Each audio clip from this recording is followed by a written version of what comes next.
Ser e Viver, uma série sobre o Sermão do Monte. Parte 1. Parte 1 porque nós não vamos explorar todo o Sermão do Monte, mas uma fração dele. A gente vai caminhar aí por alguns domingos sobre esses ensinamentos de Jesus. Mas especificamente hoje eu quero lhe ajudar a olhar para dentro e avaliar quem você tem sido. Eu quero te convidar a olhar para dentro e avaliar o nível da sua dependência de Deus. E também como que você tem usufruído do que Deus te dá. Quero te ajudar a desfrutar mais desse reino dos céus, a experimentar essa vida que Jesus preparou para você. Eu quero hoje lhe ajudar nisso. Mas para isso, como eu disse, como nós estamos numa série sobre o Sermão do Monte, eu quero ler uma porção do Sermão do Monte junto com você. Nós vamos ler Mateus, capítulo 5, dos versos 1 a 12. Mateus, capítulo 5, dos versos 1 a 12. Você pode me acompanhar aqui na projeção, se preferir. Diz assim o texto: Vendo as multidões, Jesus subiu ao monte e se assentou. Seus discípulos aproximaram-se dele e ele começou a ensiná-los, dizendo: Bem-aventurados os pobres em espírito, pois deles é o reino dos céus. Bem-aventurados os que choram, pois serão consolados. Bem-aventurados os humildes, pois eles receberão a terra por herança. Bem-aventurados os que têm fome e sede de justiça, pois serão satisfeitos. Bem-aventurados os misericordiosos, pois obterão misericórdia. Bem-aventurados os puros de coração, pois verão a Deus. Bem-aventurados os pacificadores, pois serão chamados filhos de Deus. Bem-aventurados os perseguidos por causa da justiça, pois deles é o reino dos céus. Bem-aventurados serão vocês, quando por minha causa os insultarem, os perseguirem e levantarem todo tipo de calúnia contra vocês. Alegrem-se e regozijem-se, porque grande é a sua recompensa nos céus, pois da mesma forma perseguiram os profetas que viveram antes de vocês. Abaixe sua cabeça. Vamos orar mais uma vez? Deus nosso Pai, nós te louvamos mais uma vez por essa manhã e por o tempo que a gente pôde ter de te louvar e de te adorar. Obrigado por criar esse ambiente para nós, essa oportunidade para nós. Mas nós te pedimos que o Senhor agora fale aos nossos corações. Nos ajude a nos silenciar, a te ouvir, a prestar atenção no Senhor. Que só a tua palavra fale nessa manhã e agora. Em nome de Jesus. Amém. Amém. Você sabe que dos 5 grandes discursos de Jesus, esse foi o maior e o mais abrangente de todos. O livro de Mateus, ele relata 5 grandes discursos de Jesus. E o Sermão do Monte, ele abrange 3 capítulos. O 5, o 6 e o 7. Em 111 versículos, Jesus ensina o que é realmente ser discípulo dele. Em 111 versículos, do capítulo 5 ao capítulo 7, Jesus para explicar para a humanidade o discípulo que é nascido de novo. Como esse discípulo é, o que ele faz e o que ele pode realizar no mundo para mudar a história.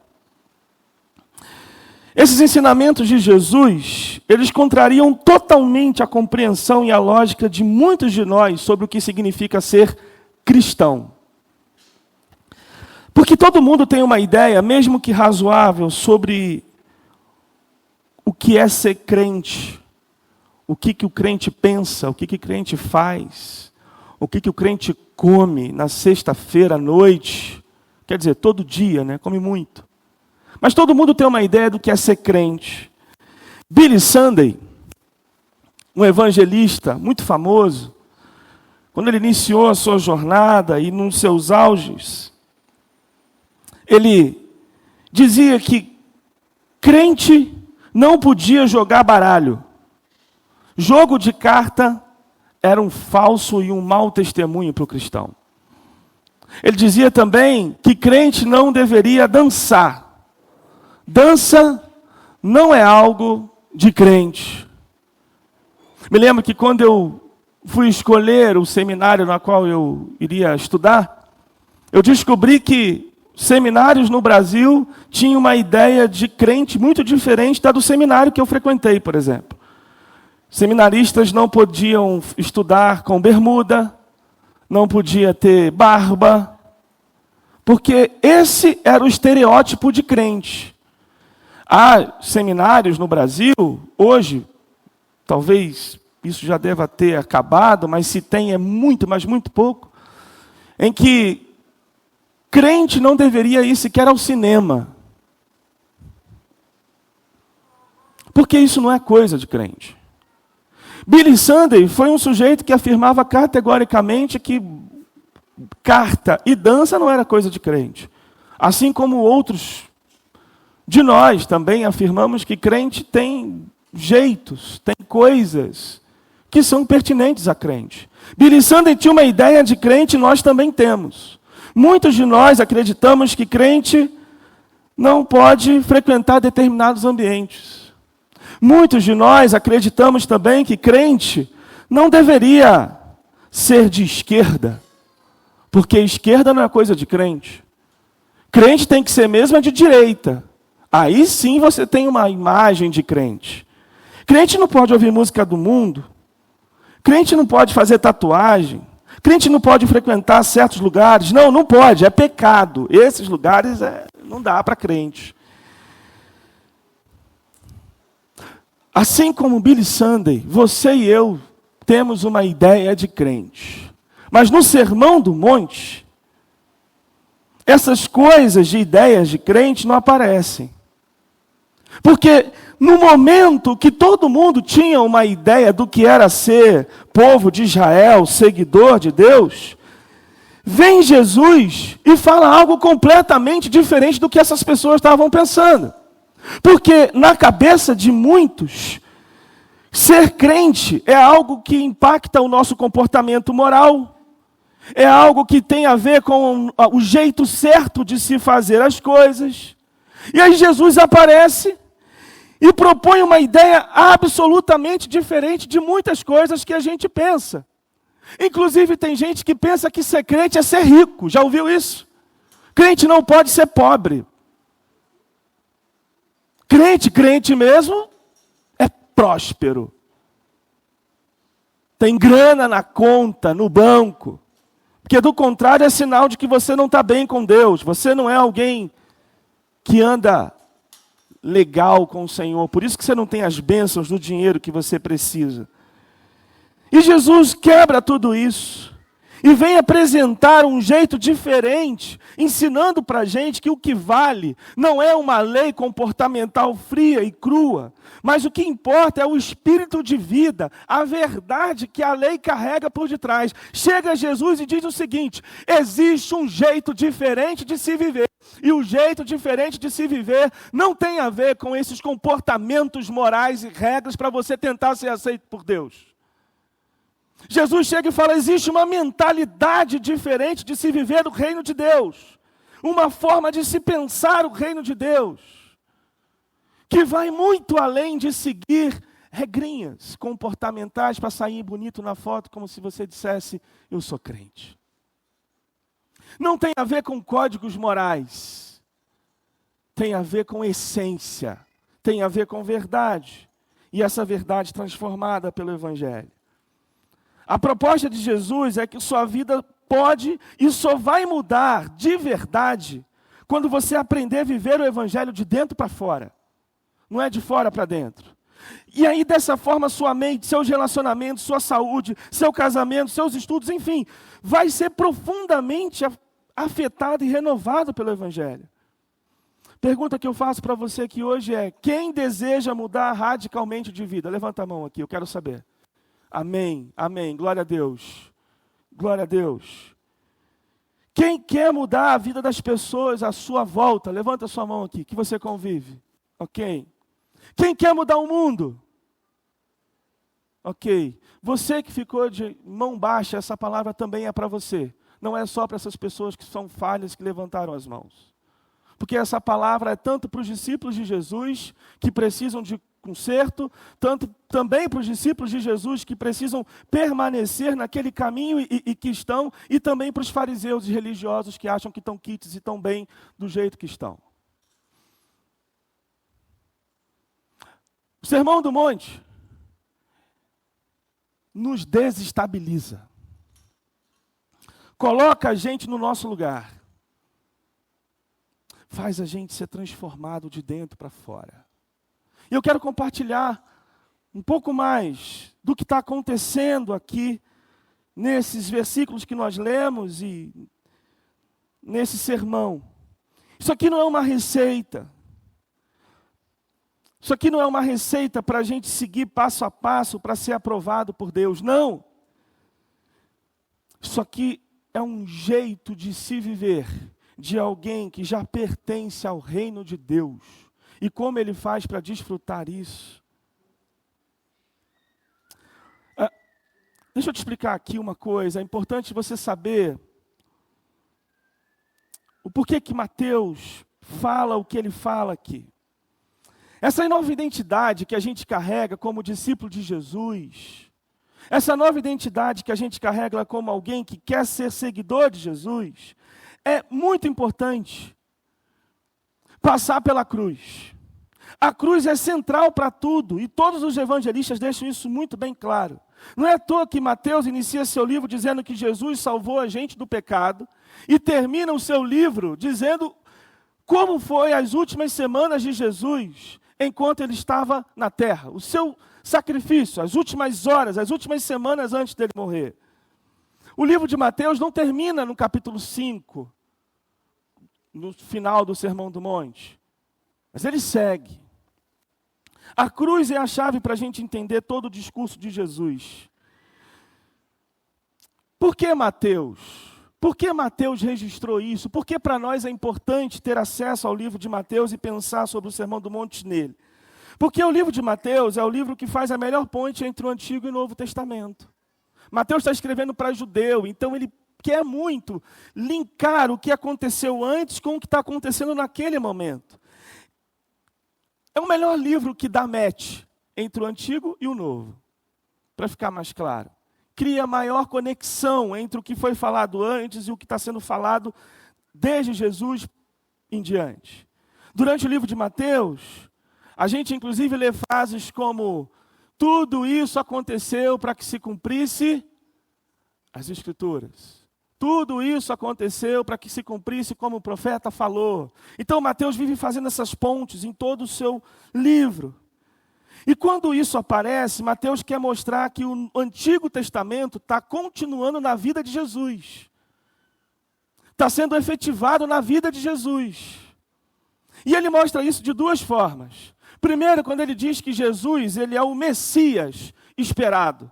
Jesus é o Messias prometido. E há muitos paralelos do Messias, né?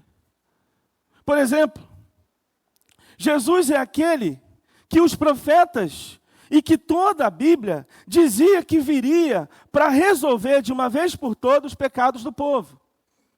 E nessa continuidade de expor Jesus como Messias, ele diz, por exemplo, que Jesus é o grande libertador, é o Messias que liberta. E ele faz vários paralelos com Moisés, por exemplo. Por exemplo, o novo Moisés é Jesus. O Moisés perfeito, esse libertador perfeito. O paralelo de Moisés com Jesus, de Jesus com Moisés, é muito importante para a gente entender quem é Jesus no Sermão do Monte. Por exemplo, Jesus foi salvo de um massacre do Herodes. Moisés também foi salvo de um massacre do faraó. Moisés sobe ao monte para ler a lei do povo, para ler a lei de Deus ao povo. Jesus sobe ao monte para dizer qual é a lei de Deus ao povo. Jesus vê as multidões e tem autoridade para falar para o povo sobre a lei do Senhor. Moisés também está com as tábuas, também falando a lei de Deus ao povo. A diferença é que Moisés tem autoridade, Jesus tem toda a autoridade. Haja vista que Mateus termina o livro dizendo que Jesus disse que toda a autoridade lhe foi dada nos céus e na terra. Se a gente continuar um pouco mais, a gente vai perceber também que Jesus não é só o Messias, mas ele também é o rei prometido.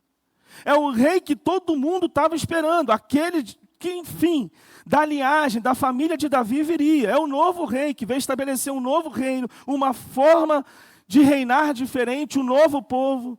Porque a intenção de Deus nunca foi dar para a gente uma série de regras para a gente ficar de bem com ele ou se errar, ficar de mal. Deus não está brincando de bem me quer ou mal me quer com a gente. Não, a intenção de Deus foi formar um grande povo, uma nova família, um povo, uma gente, um tipo de ser humano que carrega um novo coração, que pensa diferente sobre a vida, que sente e que faz as coisas de um jeito completamente diferente.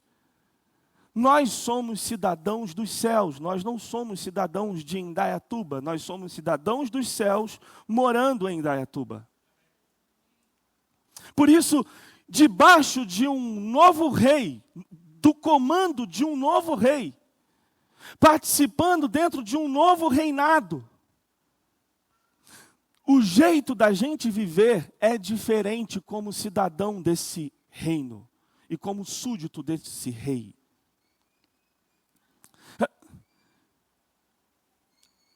E é dessa forma que, além da soberania divina, é desse jeito, por meio do jeito da gente viver, que Jesus realiza e vai concretizando o seu reinado e o seu jeito de fazer as coisas na terra.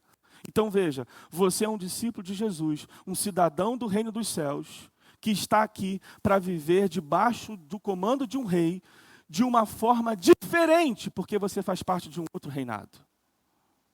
O Brasil tem a governância hoje do Lula, mas nós, cristãos, sempre estivemos debaixo da governância de um só rei, Jesus. O nosso jeito não é o jeito de Bolsonaro, nem de longe, nem mesmo de Lula, nem de longe.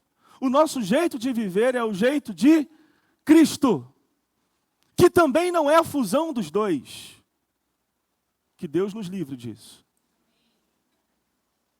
E nem de um e nem de outro. É absolutamente e completamente diferente. E como que Jesus, então, deseja que a gente viva? Como que Ele efetua, então, o seu reinado aqui? O que Ele está pedindo de nós? O que Ele está dizendo para a gente viver aqui, então? É isso que o Sermão do Monte faz.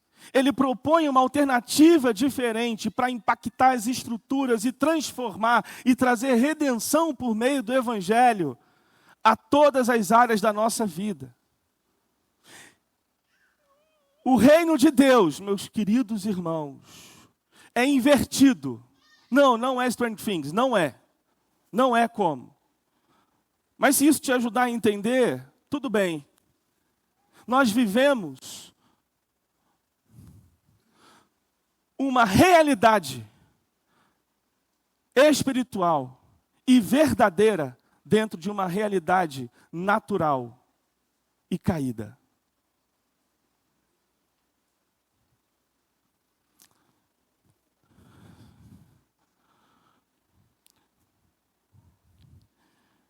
Quando a gente olha para a primeira bem-aventurança, isto é, o primeiro tipo de gente feliz, a gente consegue entender de fato que Jesus já começa contrariando todo o senso comum que se tem, por exemplo, sobre felicidade. Jesus começa as palavras dele dizendo: bem-aventurados são os pobres de espírito. No versículo 3, bem-aventurados são os pobres de espírito. Veja, antes ele sobe ao monte, chama os seus discípulos, vê a multidão e começa a ensinar. E ele é muito oportuno, e ele começa já com um discurso completamente inverso de muitas coisas do que a gente pensa. dizendo que feliz é a pessoa que é pobre em espírito. Primeiro a gente precisa entender essa palavra bem-aventurado, né? Porque ela não está falando de um estado emocional, mas de outra coisa. Não é aquela felicidade que você sente quando você come o seu pudim sozinho. Falei com você agora, né? Eu sei, eu te peguei. Porque pensa num dia que fica diferente. Fala a verdade. Quando você come aquele pão de queijo de manhã do jeito que você quer. Na boa. Pode vir 30 leões que está tudo certo. Eu estou de boa com todo mundo. Não é essa felicidade quando você come algo que você gosta muito ou que você ganha um presente. Não. É um estado de plenitude, de sentido de vida, que a gente experimenta quando a gente entra nessa vida para Jesus. Ser bem-aventurado é encontrar o real sentido de existência, queridos. Ser bem-aventurado é viver a vida no sentido e do jeito de Deus.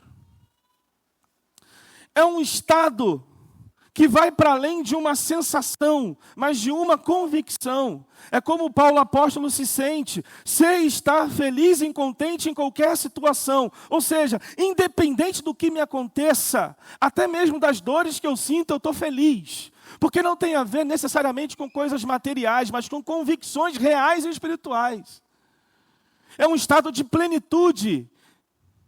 É um estado de convicção. E ao longo do sermão, Jesus vai deixando isso cada vez mais explícito e mais claro para a gente. E pensando sobre esse estado de convicção, de existência e de felicidade, Jesus vai dizer que quem é pobre em espírito é de fato feliz. Pobre em espírito é feliz. Como assim? A vida só tem sentido se a gente reconhece, se a gente entende a pobreza da nossa condição humana. Presta bem atenção, a vida só tem sentido pleno se você e eu reconhecemos que sem o Espírito Santo nós não podemos nada. Sem Deus a gente não pode nada. A gente precisa passar a nos enxergar como Deus nos vê. Se isso não mudar na sua mente, na minha, a nossa vida não muda. A nossa vida não faz sentido.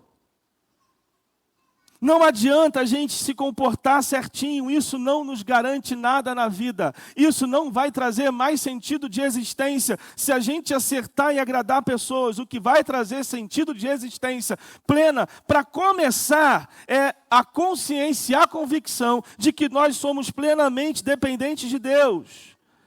Nada do que a gente tem e o que a gente é tem capacidade de fazer Deus nos dar alguma estrelinha de parabéns. Nada.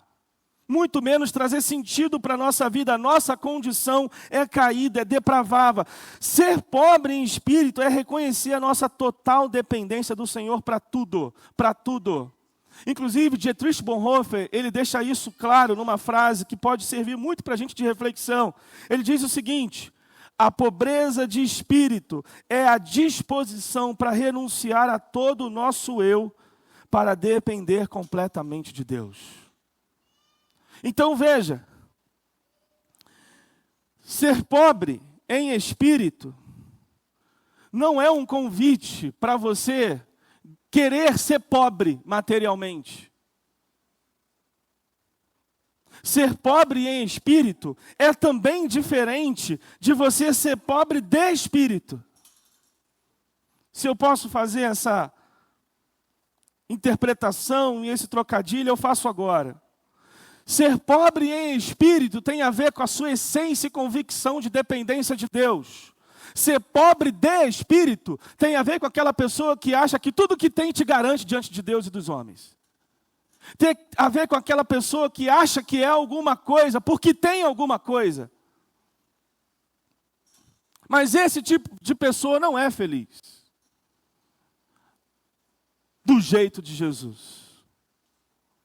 Ser pobre em espírito é renunciar tudo para depender completamente de Deus e assim encontrar a felicidade do jeito de Deus. Rafael, então o que é felicidade? ande com Deus que você vai descobrir. Sabe, o lugar mais próximo que eu consigo chegar aqui é de uma experiência que eu tenho comigo mesmo. Sabe quando tudo falta explicação? Sabe aquela situação que você não sabe explicar? Sabe aquela situação que você não sabe entender? Mas que mesmo assim as coisas fazem sentido. Mesmo assim, o teu chão ainda não abriu. É isso daí.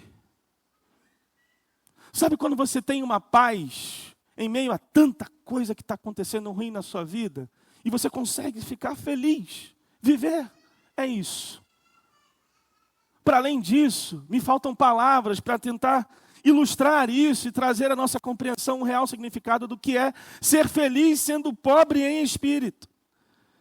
Algo, por exemplo, que o filho mais novo da parábola dos 2 filhos pródigos não entendeu. Porque alguém como ele achou que ser rico era alguma coisa.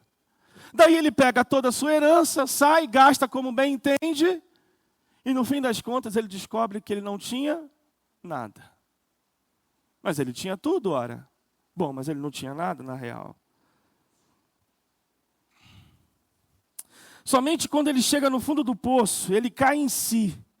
Somente quando ele chega no fundo do poço, ele percebe que ele estava sozinho, que ele estava limitado, que a vida não tinha sentido, que tudo que ele tinha não resolveu nada para a vida dele, pelo contrário, o texto diz que ele deseja comer comida de porco, vulgo lavagem. Você já desejou lavagem? Pois é, ele chegou nesse estado. E ele tinha tudo. Por isso, é preciso também esclarecer uma coisa. Ser pobre em espírito não salva ninguém. Não te coloca no patamar de salvo. Ser pobre em espírito é uma compreensão da nossa condição diante de Deus e da nossa dependência diante de Deus. Porque não é uma compreensão que salva a gente, é uma pessoa. Então a pessoa pode até se dizer dependente de Deus, vir para a igreja, ler a Bíblia. Ela pode nascer na igreja, pode crescer na igreja, pode namorar na igreja, casar na igreja. Ela pode ter filho na igreja, morrer na igreja, mas acordar no inferno porque está na igreja, mas não está em Cristo. Ela pode ser a pessoa mais caridosa do mundo, Madre Teresa de Calcutá. Mas se não estiver em Cristo, não é no céu que você vai estar. Então, veja, a nossa compreensão não nos salva, mas a nossa compreensão pode ser uma testificação de que você teve um encontro com Jesus. Ser pobre de espírito ou em espírito é um desafio muito grande, porque vai completamente na contramão de tudo que a gente ouve por aí, né? Por exemplo, os coachings hoje em dia, eu não vou citar o nome de alguns loucos que a gente tem escutado por aí, inclusive nos últimos meses ou nas últimas semanas, cada absurdo de uns coachings por aí, porque eles costumam dizer que a verdade, que a força, que a riqueza está onde? Dentro de nós. Está dentro de você. Você pode. Você só precisa de força de vontade. Pois é.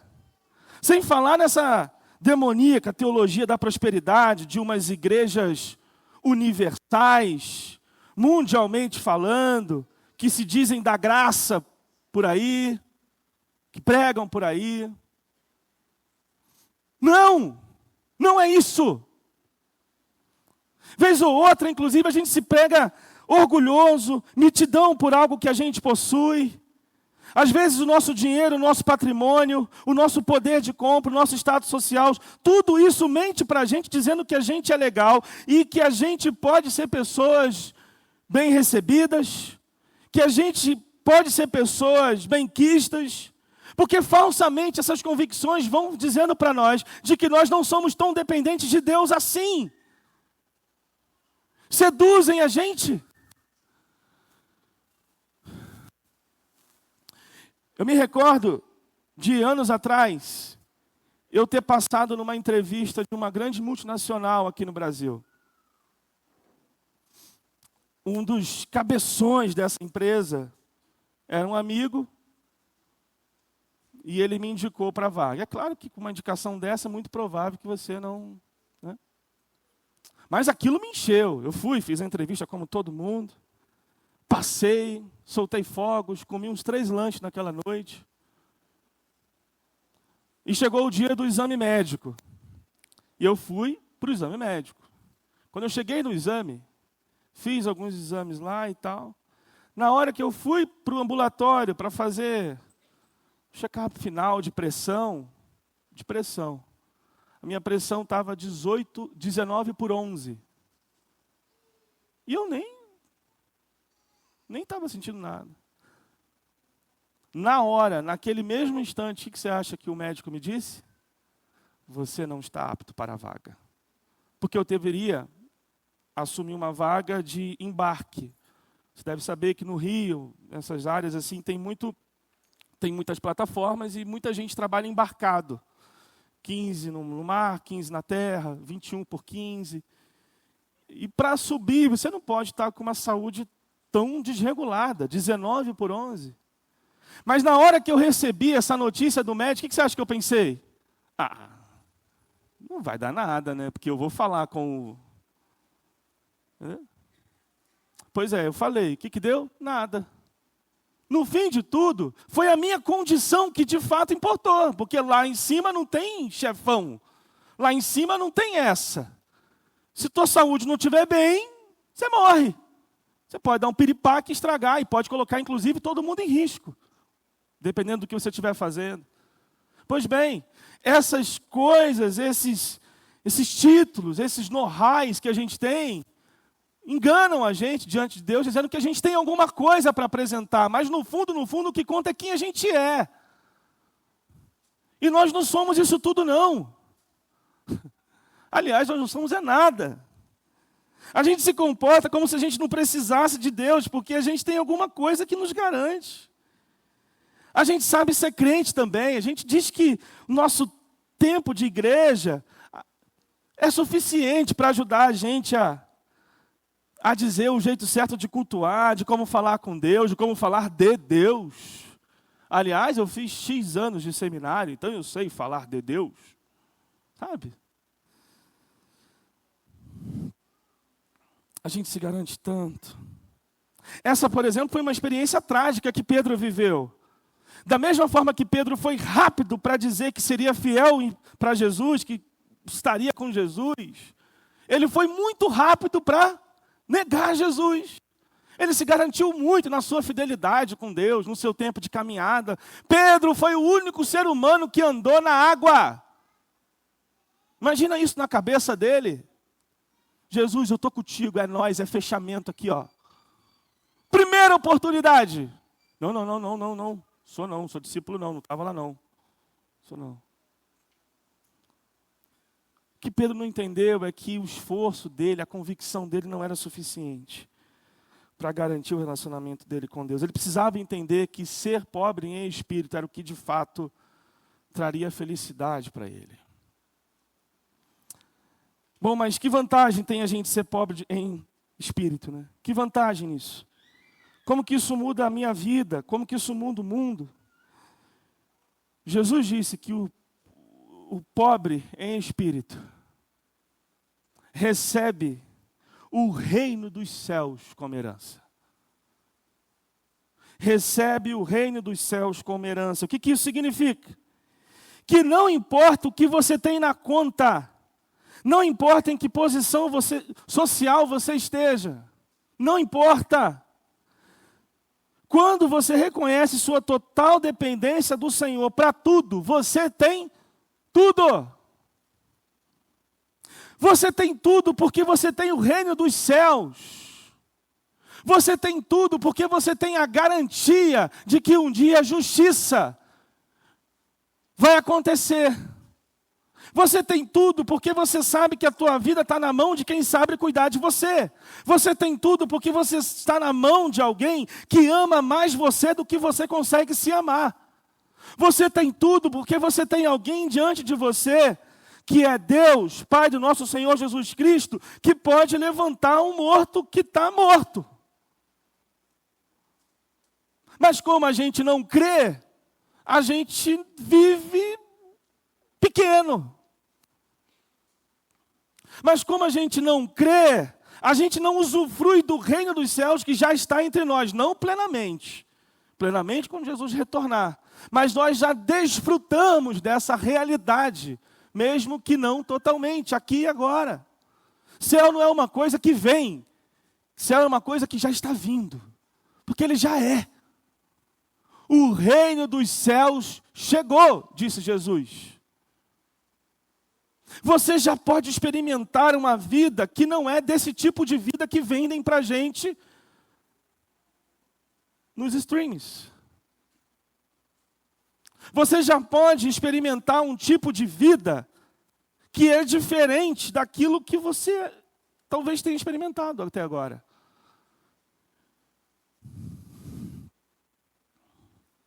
A igreja, por exemplo, de Laodiceia, é importante para nós, porque ela traz uma reflexão muito interessante sobre ser uma igreja que não dependia totalmente de Deus. Lembra daquele versículo que Deus diz assim: porque és morno, nem frio e nem quente, estou pronto a vomitar da minha boca? É um texto fantástico, é um texto conhecido de todos.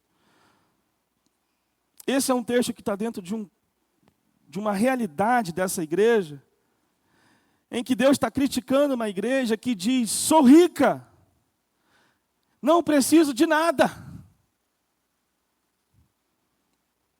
Aí Deus vira para essa igreja e diz: você só não sabe que você é infeliz, igreja, que você é miserável, que você é pobre, que você é cega, que você é nua. Simplesmente porque ela acha que a riqueza é alguma coisa. Mas do contrário também acontece. A igreja de Esmirna, em que Deus olha e fala assim: eu conheço a sua tribulação, a sua aflição, a tua pobreza, eu conheço tudo isso. Mas você é rica. Você tem tudo, mesmo não tendo nada. É o reino dos céus. Pode faltar tudo. Mas a gente tem tudo, porque a gente tem Deus.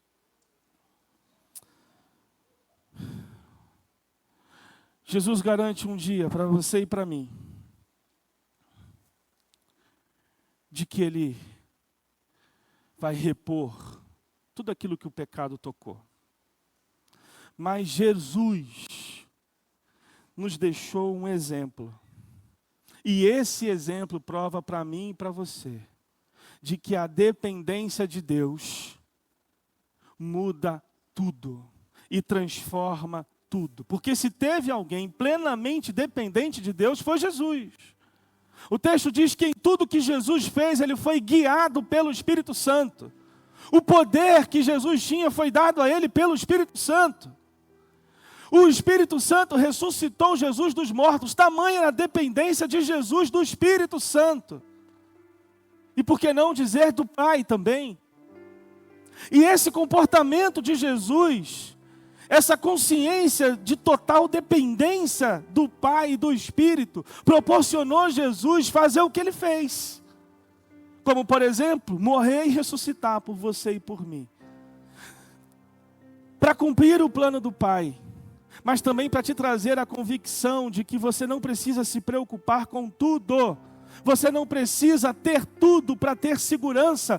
Você só precisa ter Deus e descansar no plano dEle para você. Para que a sua vida seja impactada do jeito que ela tem que ser.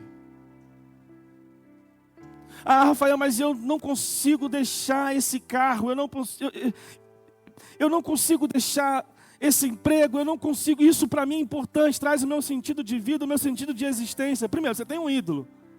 Segundo, todas essas áreas, todos esses elementos, eles são falíveis. Eles não te sustentam. Eles prometem, mas não cumprem. Podem até cumprir até a página 2, mas o livro tem 1000 páginas. que você faz com as 998 páginas seguintes? Não são suficientes. Jesus morreu e ressuscitou para mostrar para você de que a sua vida está na mão do Senhor. Para mostrar para você que você é pecador, que você é falido, que você precisa de redenção. Mas não é redenção apenas de ir para o céu. É redenção de vida, de existência. De ressignificar a vida como um todo. Salvação não afeta o nosso destino apenas. A salvação afeta toda a nossa realidade aqui e agora. Na certeza de que mesmo que falte alguma coisa, você tem o reino dos céus como herança. Mesmo que falte alguma coisa, você tem tudo. Por isso eu quero fazer um convite para você nessa manhã. Inclusive, um convite para você que veio também desejoso de participar da ceia do Senhor, que será celebrada já já. Mas eu quero fazer um convite para você que sabe que precisa aprender a ser mais dependente de Deus, reconhecendo as suas limitações. Eu queria orar por você aqui na frente. Eu quero fazer um convite para você que acredita que ainda lá dentro de você ainda tem alguma coisa que você usa como um amuleto para não depender tanto de Deus assim quanto você deveria. Se você vive nessa realidade, vem aqui na frente para a gente orar pela sua vida. E está tudo bem se você não vier. Mas se você vier, venha à frente para a gente orar por você. Venha no sentido de Deus, eu quero ser mais dependente do Senhor. Eu quero assumir a minha condição. Eu não tenho nada para te oferecer. Eu sou um pobre em espírito. Mas eu não estou sabendo lidar com isso. Muitas coisas têm me enganado. Muitas coisas têm me enganado. E eu tenho acreditado nelas, Deus.